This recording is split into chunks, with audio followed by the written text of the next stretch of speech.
have to go with dump truck or maybe rock, because he's solid, you know, he's really firm, tough skin, real thick skin. Rimmer, maybe go with beauty, because he just, everything about him is beautiful. The way he plays, you know, the way he looks. Brent, I would say just emotion. It's kind of driven off emotion, you know, really rides the highs and lows, the wave of emotion, if you will. Peters, I'm gonna go with tone. His fingers really have the tone inside of them, you know what I mean? You can really hear it, feel it. And, you know, I think a lot of people really enjoy that. They really love to see those fingers in motion. Yeah, and how about yourself? I'd probably just go with chilled out entertainer.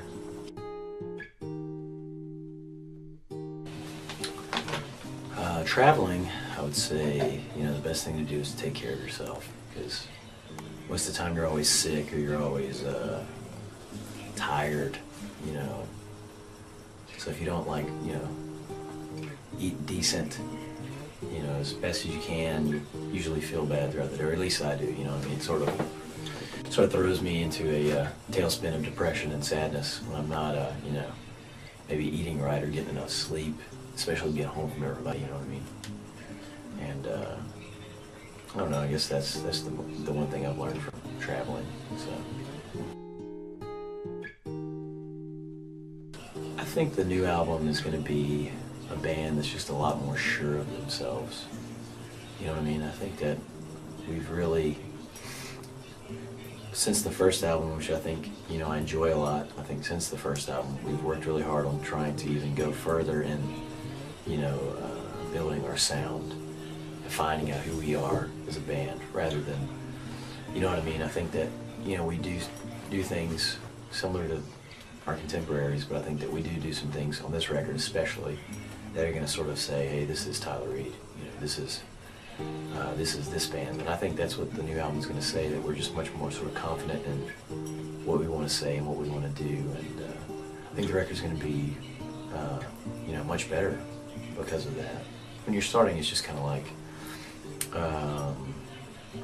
okay, we get to make a record, and you don't really think about everything that you need to sort of do or things that you need to make sure of. And I think this time we're going to make sure that we're going to do it sort of our way, and we're going to do it in the end. You know, we're going to be, I feel like if we are proud of it in the end, then that's the biggest success right there for me, to feel good about it, you know. I think my favorite song that we're playing now, the new batch of songs, is definitely Avalanche, you know. I think that we've played it here lately, we just started getting into playing it, and I think everybody really likes it, and everybody really likes the sort of feeling, you know. I think that we sort of kind of hopefully broke through something new with that song, you know what I mean? It's kind of like stylistically, I think we sort of done something we've never done before. It's cool, you know what I mean? It feels really fresh, but it still sort of feels kind of like something that maybe some of the bands that we idolize would have done, you know what I mean? Some of the bands that we really liked. So I'm gonna go with Avalanche, or Cadillac is fun to play too, but they're really similar. They're similar songs, but you know, it's the kind of feel that we all like to, songs that you can kind of strut a little bit on, you know. I think that's what we all kind of are into right now. So I want to make the statement that says that this is the music that we love to play. This is important to us, and it should be important to you. I mean, if we really put it out there the way we should and we can, then I think that people will get it, and it'll sort of resonate with them. To hear music being played like that, you know, with that sort of intensity and that kind of passion, I think people really are drawn to that. You know, they're drawn to the sort of, I mean, emotional sort of outpouring of music, and they're drawn to it because they sort of can identify with it. And that's what we want to say. We want to say that this is what we love to do. This is sort of, you know, for me personally, this is kind of my life up until now.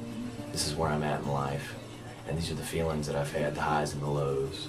And you know, I think some people will be able to grab onto sort of the experiences that I've had in the past, you know, 2 years since the last album or so.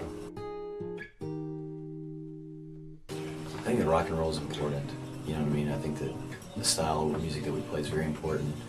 And I don't think that people should give up on it, even though that, you know, it's sort of second tier to hip hop or country or something like that. I think people should care about rock and roll. I think rock and roll is important. It's very vital, sort of. It's a force. You know what I mean? When done the right way, it can definitely bring change about, and it can definitely. You know, I think it captures the sort of emotional range of the human condition, you know, better than any other style of music. I mean, maybe besides country.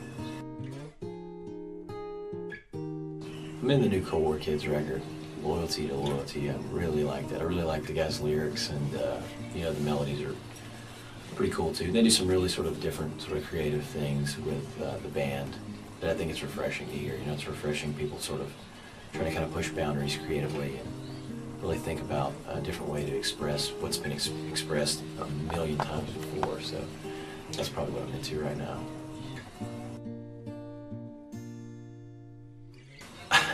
Okay, the ambition.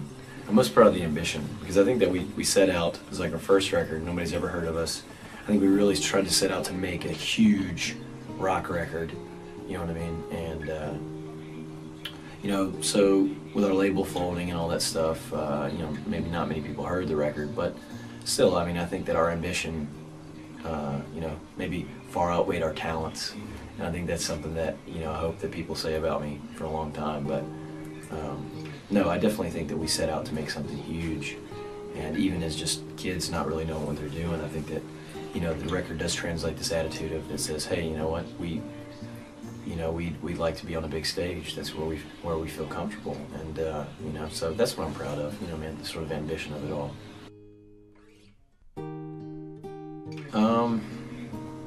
Besides a couple of musical things that are probably nerdy, I would say probably lyrically, since that was my biggest contribution to the recording process with vocals.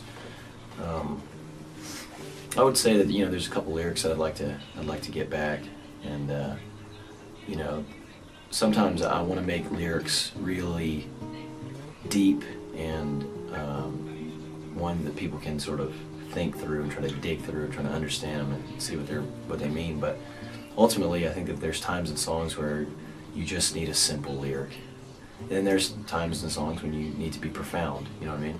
So like the lyric on Michael Jackson, like "Happiness is a warm smoking gun." You know, I think that was probably a poor choice of a lyric because for me, I wanted to make this kind of strange connection with Michael Jackson and the Beatles. You know, they had this kind of weird, you know, where he bought all the rights to their songs. So there's kind of that connection there.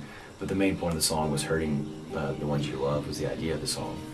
But I think I could have found a better way to say that because a lot of people would be like, hey, do you know that that's a Beatles song? And I would say, yeah, I know that's a Beatles song. I just kind of kick myself every time for it because I was like, you know, I don't think anybody sort of got. It was kind of an inside joke, and I don't think anybody got it. And so, you know, little things like that, just learning when to be simple and when to be profound. You know what I mean? Like a glacier.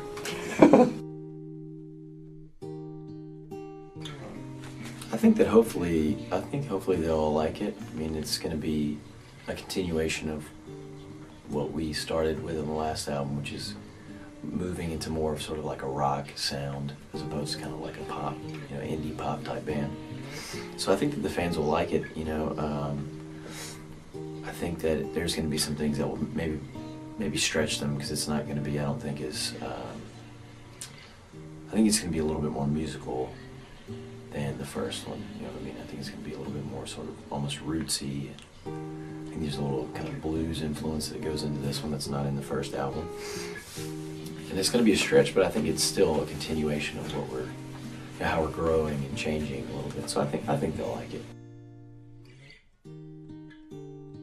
Yeah. Well, I think, you know, we were asked to go on some of these tours, and maybe there's some people out there that kind of wondering why we did it. You know, I think anytime we have music or, you know, art, so to speak, and you're creating it, you know, the goal hopefully is to have as many people, you know, experience it as possible. And so when we had the choice to do these big tours, it was like, well, we can go and play in front of all these people, or we can stay at home and do nothing. So it's kind of like, it's really a no-brainer, you know. I mean, I don't think it's selling out or doing anything. It's sort of against our principles, because I think our main sort of goal is to have our music touch as many people as possible, and have as many people sort of come to the table as possible. And so I think that it was, I mean, you sort of take what you can get, and I think that was sort of the reason behind a lot of those tours that seemed a little strange for us musically.